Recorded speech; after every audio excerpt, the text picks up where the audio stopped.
Well, hello, this is Barry Winbolt with a quick webinar on how to build your confidence. This is a recorded version, so you won't be able to ask questions to me directly, but you can email me following the presentation. I shall put up the email address at the end of this show. We've only got 30 minutes or so that's not very long to get a grip with life-changing stuff, because some of this is, I make no claim for that for myself, because this is part of my research and part of the reading I've done, as well as life experience, of course, that goes into this. But I want to talk about some of the myths and misconceptions that get in the way of people's self-confidence, to give you some ideas about a framework for what I call a framework for confidence, how you can start to develop your own self-confidence through strategies and exercises, and provide what I call a route to new confidence. And remember, as I said earlier, we'll be covering a few exercises in this process. I'll put them on the screen, write them down if you want to, but actually it'd be much easier simply to send me an email and I'll send you a hard copy. Now, how's this for confidence? I think this points to a number of things. First of all, we've got a very confident or a very stupid cat. It's interesting because the people who train these dogs presumably are confident that they're going to behave themselves and that this cat can make it past the row of dogs. Either that or they've got an unlimited supply of cats. Of course, we don't know what happened 3 seconds after this picture was taken, but it does raise the point that confidence is many things to many people. There's self-confidence, which is which is what I'm talking about here today.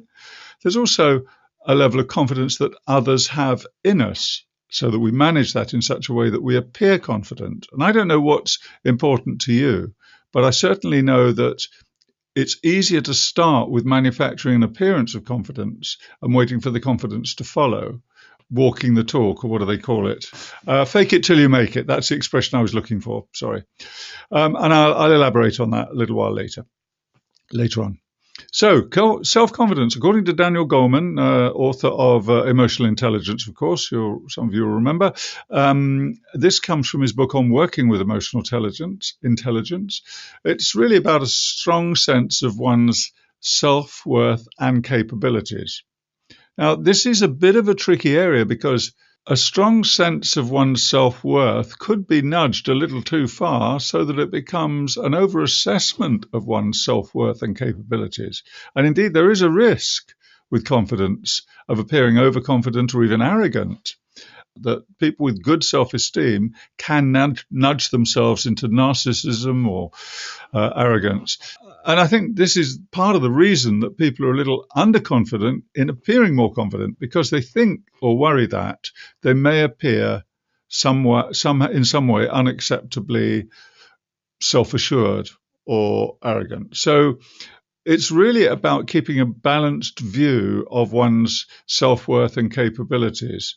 And I think more than anything else, it's a question of stopping the thinking patterns which actually tell us we're rubbish or tell us we're no good. We all need to be able to have those second thoughts where we think, hang on a minute, am I doing this right? Or did I do a good job there? Nothing unhealthy about that at all. But if it's prevalent, if it's dominant, that type of thought, which then tells you something negative about yourself, it's not very helpful, and it does indeed get in the way.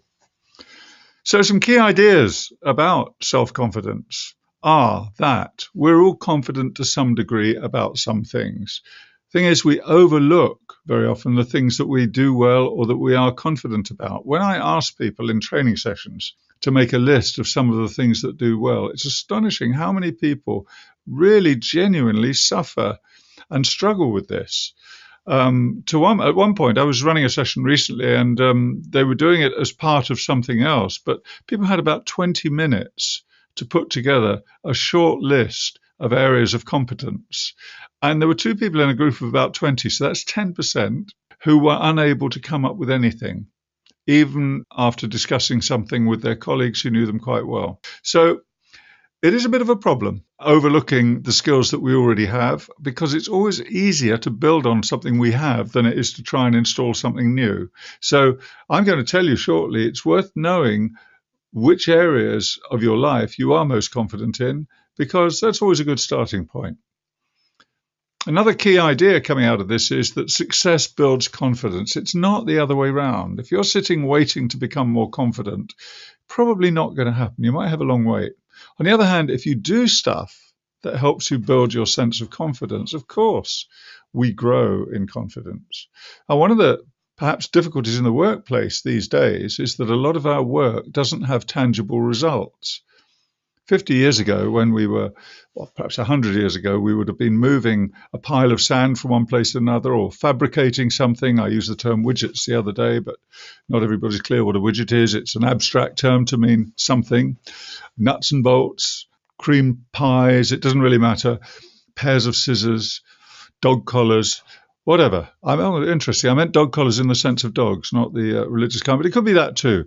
Success builds confidence, not the other way around. Now, if you go to work, and on one side of your desk, there is a pile of paper, and on the other side, there is a bin for completed jobs, and you write on the paper and you put it in the bin, you've got tangible proof of something you made. Likewise, if you're fabricating something or painting a wall or ploughing a field. But relatively few of us do things these days that provide tangible proof that we exist and that we can do a job well. Because so much of the jobs we do, so many of the jobs we do are invisible, or the results are invisible or abstract. It's harder these days to naturally do the things, to find the naturally occurring things in our daily life that will automatically help us build a sense of confidence. So perhaps we have to do more, step outside our comfort zone and find things that will enable us to actually witness, as it were, our own success at things. There's another idea that's prevalent, which is that you have to feel confident in order to have success. And again, it's the other way around. And indeed, people who are successful, and think about actors who have stage fright, for example, or that type of thing, people who are successful very often have quite a lot of underconfidence, which drives them. But they go out there anyway and prove to themselves that they can do the job. And those skills can be developed, or if necessary, from the ground up learned. But most of us have them, or at least have them to a degree. Problem is, it's not that we lack the skills, it's that we're not handling our thinking about what we do in a way that's helpful to us very often. So some of the misbeliefs and traps we can fall into are, for example, that if I'm afraid, if I feel fear, I'm weak. And we make similar harsh judgments of ourselves. We have a setback, we fail at something, we don't do as well as we thought we could, and we judge ourselves harshly and then either give up or keep on beating ourselves up about it. Another trap is the idea that fear is anathema. Fear is not something which confident people would feel. It's not true, actually, again, for the reasons I've said, that I think that fear is a very important emotion, and this isn't about being rash, hasty, or foolhardy. Feeling fear is part of the equation. It's our relationship with fear, as the writers on the subject say. It's our relationship with fear which is the problem, not the fear. We have to experience fear. We have to experience certainly a feeling of discomfort. Fear is a big word, by the way. It could be apprehension or uncertainty, but you get my drift. Another misbelief, or a trap, if you like, is believing that confident people don't feel afraid. Well, I've touched on that with the actor story. Of course, they do, and it would be foolish not to. There was a rash of books, some of them probably still floating about. Louise Hay was one who wrote a very successful book on positive affirmations. And the belief here was that if you stand in front of a mirror or simply repeat a mantra to yourself many, many times, telling yourself good stuff about yourself, you will change and become more confident in this case, or more attractive or better at something. Well, this only works up to a point, and the research shows, in fact, the opposite, that if you are underconfident or suffering from poor self-esteem, for example, and you tell yourself the opposite, the mind simply dismisses it. So it might carry you through 5 minutes. You might get a feel-good factor by hyping yourself up for 5 or 10 minutes or even an hour, but it doesn't stay with you because it isn't believed. Self-hypnosis is the exception, and indeed hypnosis as well, because both of those actually can short-circuit or bypass the conscious judgmental thinking that gets in the way of us changing our behavior or learning something new about ourselves. Excessively high expectations. Well, it's good to be perfectionistic, I would say, because I tend to be like that in some things. My writing, I'm thinking about now, but it's also a real trap. It's stopped me finishing a lot of work in my life, and I've had to downgrade my expectations. I still have to do it sometimes. Otherwise, in an effort to get it right, I just don't finish it. So high expectations can be a problem, particularly when they're somebody else's expectations. We've all grown up having these things drummed into us, and some of us are carrying around outdated expectations that come from a parent, a teacher, something like that. So it's worth reviewing your guiding values, really, and seeing if they are still worthy of inclusion in your guiding system, your system of guidance. Finally, on this point, this slide is all or nothing thinking. It's either that I'm a complete success or I'm a complete failure. There's nothing in between. Well, I should tell you later, practice incremental thinking. You can have partial success, or you can even have failure that's on the route to success. So if you don't succeed at something, it doesn't mean you have failed at something necessarily. It simply means it's a step in the right direction if you adopt a mindset which tells you that. Or you may consider you've failed, which is fine too. For me, it's fine to fail because we all have more failures than we do successes. I often tell the story of a friend of mine who's an actor who goes along for auditions. Now, he's a successful actor in his 50s. He's been working all his adult life as an actor. He's been on a number of major television shows. He's been on the West End stage. He's been in rep touring the country for a number of years and works and feeds his family and has done a number of things which are quite noteworthy in his life. Nevertheless, he goes off for each audition not knowing whether he will be accepted or not. And I'm always amazed to him. And I've said to him, how do you actually keep going when this happens? Because it seems to me you have more failures than you do successes. And he said, oh, absolutely. For every job I get, I probably go to 10 or 20 auditions where I don't get them. And I have to say, sometimes it's a bit hard when I'm on my way home or when I don't hear anything for 3 weeks and I'm hoping I've got the job. But I managed to bounce back and figure there's always another day, there's always another job. So he's a confident person, but he has his moments of doubt. He doesn't allow high expectations about his acting craft get in the way that he's failed, and neither does he allow his failures, which certainly outnumber the successes, to dominate. So here's a question for you. What does confidence mean to you? Now, remember that I said you can have these questions. You can jot them down now while you're watching this if you like. Pause the presentation and write them down. Or you can email me and I will put the email address up at the end of the presentation and I will send you a hard copy of these exercises. So what does confidence mean to you? Think of 3 to 5 words that for you describe confidence. You could substitute them for confidence. I don't mean a sentence, I mean individual words. So, for example, I did this exercise recently with a group and one person said, I asked them for 3 words. And one person said, it means success, motivation, and comfortable with their 3 words. So that's what I'm asking you to do. Second question. What will greater confidence enable you to do? In what area of your life will you be doing it when you have more confidence? And in situations where you do want to be more confident, where is your level of confidence now on a scale of 1 to 10? 1 is 0, of course, and 10 is probably nudging arrogant. So let's say 1 to 9.5. But where's your level of confidence in the area we're talking about here? Important starting point, this little quiz, because this starts to set the scene and get our thinking in line for what's to follow.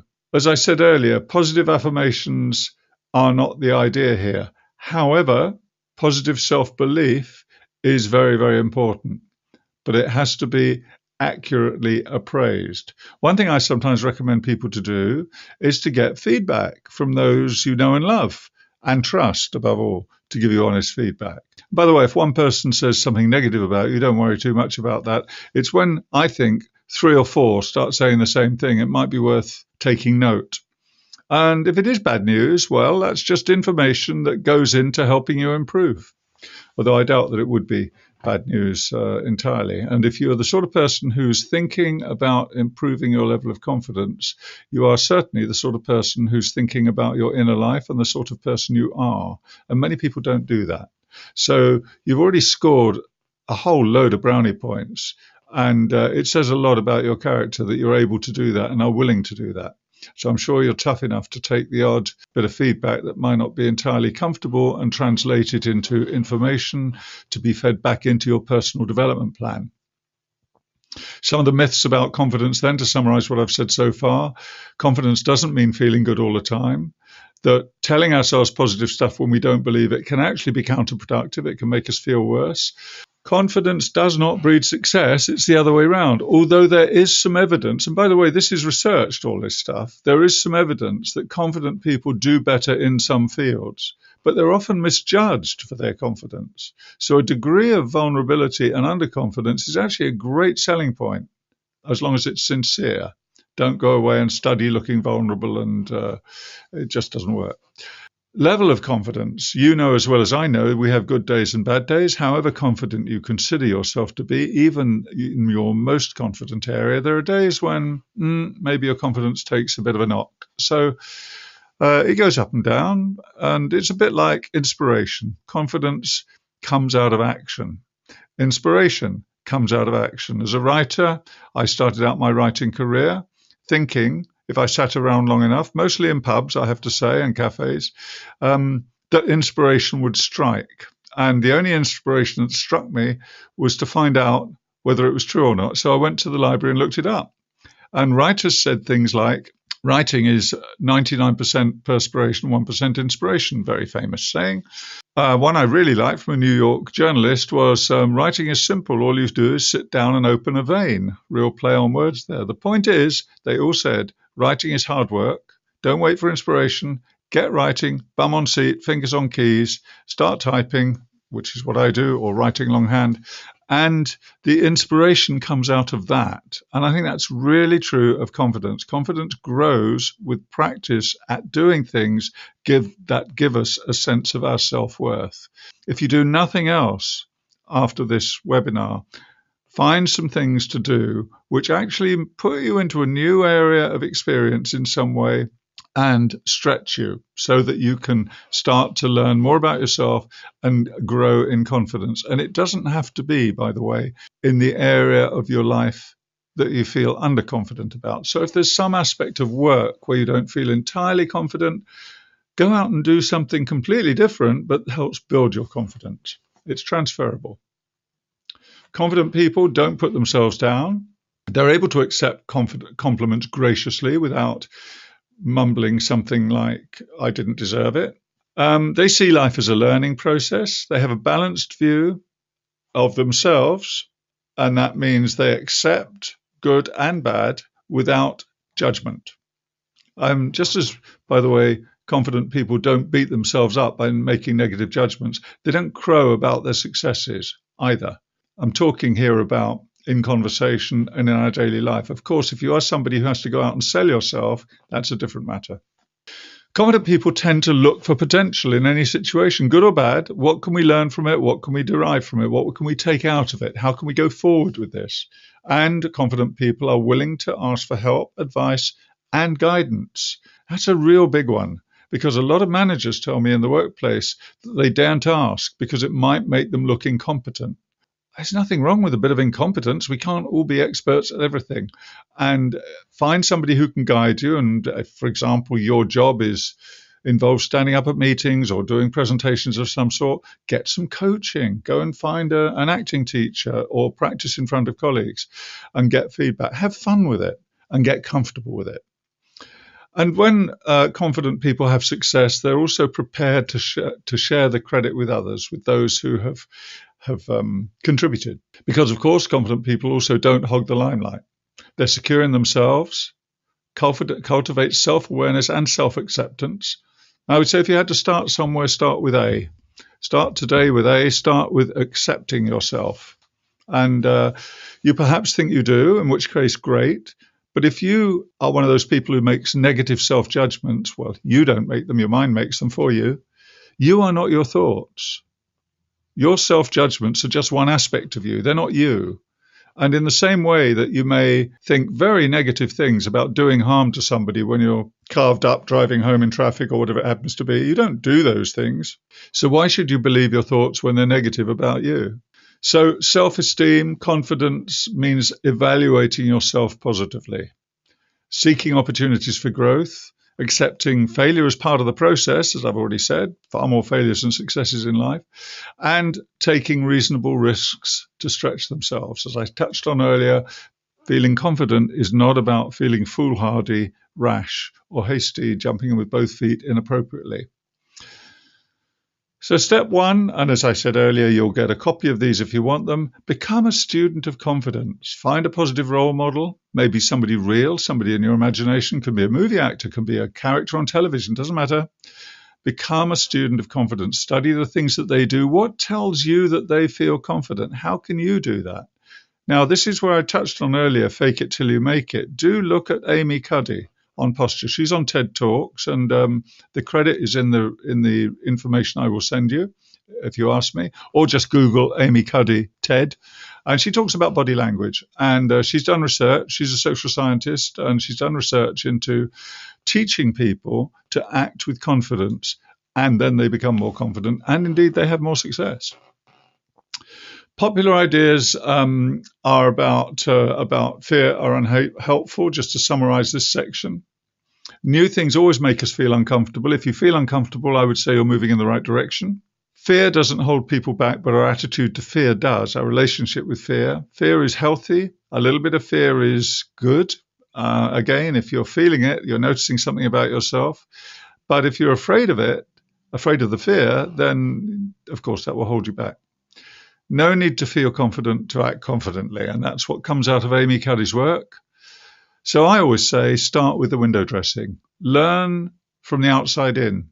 Learn to act with confidence by doing things that help build your confidence, by getting feedback that builds your confidence, and you'll do better.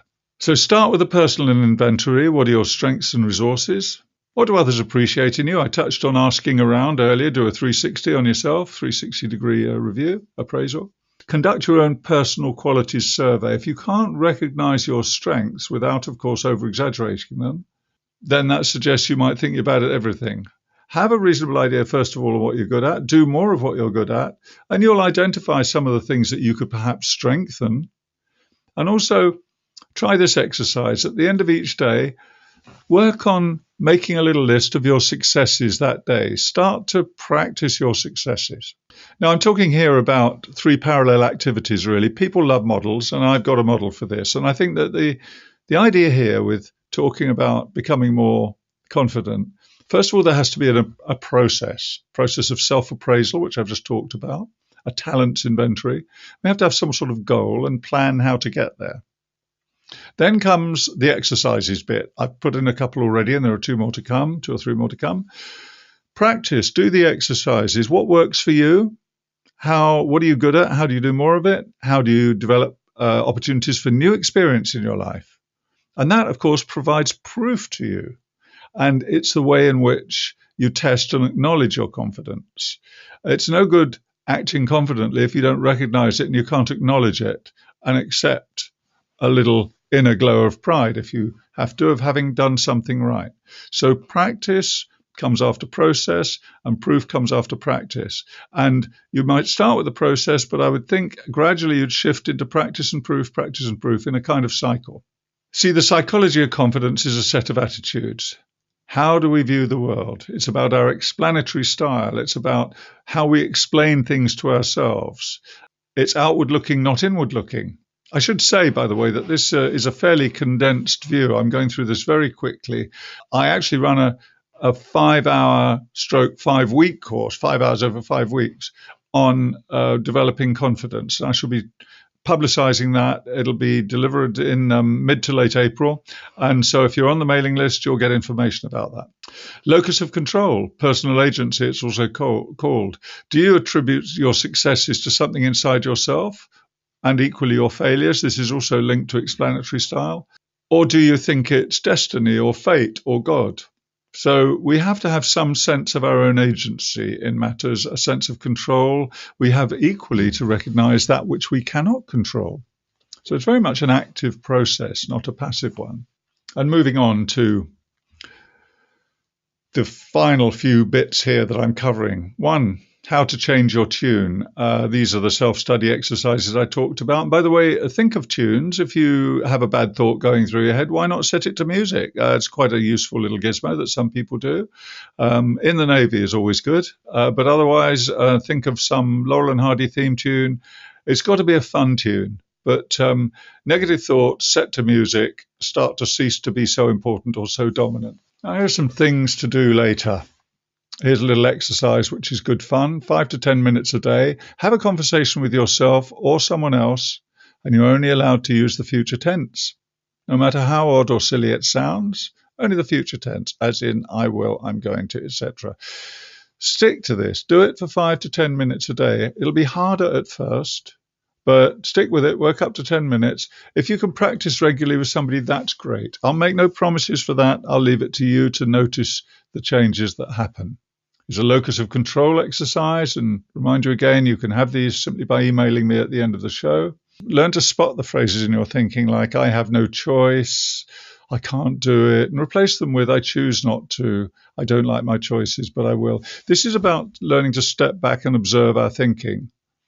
And if you take it to the next level, when you have a negative thought, you preface it by repeating it to yourself by saying, I'm having the thought that I really have no choice, or whatever. And again, do this, practice it. My recommendation would be to, let's say, write these up somewhere or print them out, keep them on the fridge door, and do one a week over the next few weeks. So the skills, tips, and gizmos I'm talking about. 1, practicing acceptance of oneself. I think this is the big A. We are perfectly at liberty to mess up. It doesn't mean that we're a bad person. We have to have a crack at it, though, in order to find out. And if at first we don't succeed and all that stuff. We can develop habits of mindfulness. And if you want to know more about mindfulness, you can go to my website at www.barrywinbolt.com, and you can download, on the download section, a free one-pager on brief mindfulness exercises. I also put out information on my blog from time to time on mindfulness. You can change your tune. I touched on that. Practice incremental thinking. Next time you catch yourself making a thought which is either or, scale it. Either one thing could be 1 and the other thing could be 10, but where are you in between? Practice what I call incremental thinking. It's a very powerful way of getting more information out of your thoughts. And learn to reframe events. In other words, develop multiple perspectives. When you've only got one perspective, one choice, you're actually pretty well underpowered. So learn to develop multiple points of view about any situation. We're coming to the end. I know it's a bit of a canter. I thank you for paying attention. I've got 2 slides to go here, just by way of summary. Framework for confidence. Avoid a struggle. It only prolongs the agony. If you catch yourself saying, I'll try, don't bother. People who try don't do. So just do it. And if your mind is playing tricks with you or giving you an exit point by saying, I will try, then you probably won't do it. If you do try and fail, you'll beat yourself up. So simply take try out of the vocabulary for a time. See how that goes. Choose the area in which you want to be more confident and focus on that, and create a vision or model to work to. This is what I'd call the roadmap for confidence.